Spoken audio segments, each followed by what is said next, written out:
திமுக ஆட்சியில் எதிர்க்கட்சிகளின் குரல்களை நெரிக்கப்படுகிறது என்று பாஜக மாநில தலைவர் நயினார் நாகேந்திரன் குற்றம் சாட்டியுள்ளார்.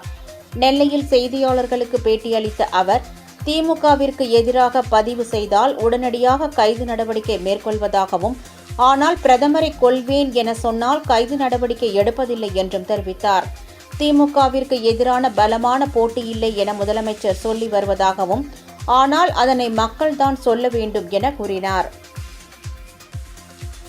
காலை 6 மணிக்கெல்லாம் தமிழகமெங்கும் வாழும் முருக பக்தர்கள் அனைவரும் தங்களுடைய வீதியிலே விளக்கேற்றி கந்த சஷ்டி படிக்க வேண்டும் என்று ஒரு அறிக்கை கொடுத்திருக்கிறோம். காரணம், எங்களது நீண்ட நாள் ஆசை.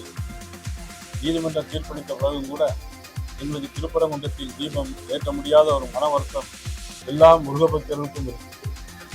ஆகவே முருகபக்தர்கள் அனைவரும் திருப்பரங்குன்றத்தில் தீபம் ஏற்றுவதற்கு இறைவனை வேண்டுவதற்காக இன்று மாலை 6 மணிக்கு எல்லா பொது இடங்களிலும் எல்லோரும் சேர்ந்து, தனித்தனியாக இல்லாமல் ஒரு தெருவில் வசிக்கின்ற எல்லா மக்களும் ஒன்று சேர்ந்து கந்த சஷ்டி படிக்க வேண்டும் என்ற ஒரு வேண்டுகோளை வைத்திருக்கிறோம். தீபம் ஏற்ற வேண்டும் என்பதை விருப்பம். வருகின்ற சட்டமன்ற தேர்தலில், பொது தேர்தலில் எங்களுடைய தேசிய ஜனநாயக கூட்டணி ஆட்சி அமைக்க வேண்டும் என்பதற்காகவும் இந்த வேண்டுதலை நாங்கள் வைக்கிறோம். மின்னல் வேணா முயல் வேகம் சொல்றீங்களா? கூட்டணி ஏற்கனவே அவங்க இருந்தது தானே, அவங்களுக்கு புதிதாக ஒருத்தர் கூட்டணியில சேர்ந்தது, அவ்வளவுதான். ஏற்கனவே இருந்தது. அதனால மின்னல் வேகம்ங்கிறத சொல்ல முடியாது. இந்த சினிமா படத்துல மின்னல் வாமா வந்திருக்காவா இவ வந்திருக்காங்க அப்படின்னு சொல்லுவாங்க இல்லையா, அந்த மாதிரி மின்னலா இருக்கும். மின்னல் மாதிரி வந்துட்டு மின்னல் மாதிரி போயிடும். அது ஒவ்வொருடைய கருத்து.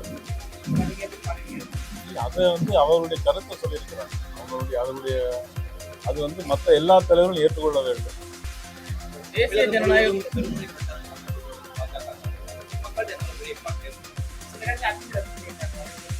அதாவது திமுக ஆட்சியை பொறுத்த மட்டும் பாரதிய ஜனதா கட்சி அல்லது எதிர்கட்சி சேர்ந்தவங்க குரல் வலை நிறுத்தப்படும்.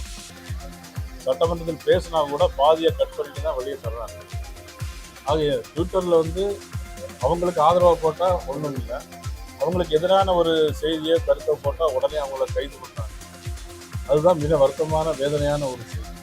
பிரைம் மினிஸ்டர் கூட திமுக ஒரு முக்கியமான தலைவர் தென்காசியிலிருந்து பிரைம் மினிஸ்டர் கொலை செய்யணும்னு சொல்லி பேசு.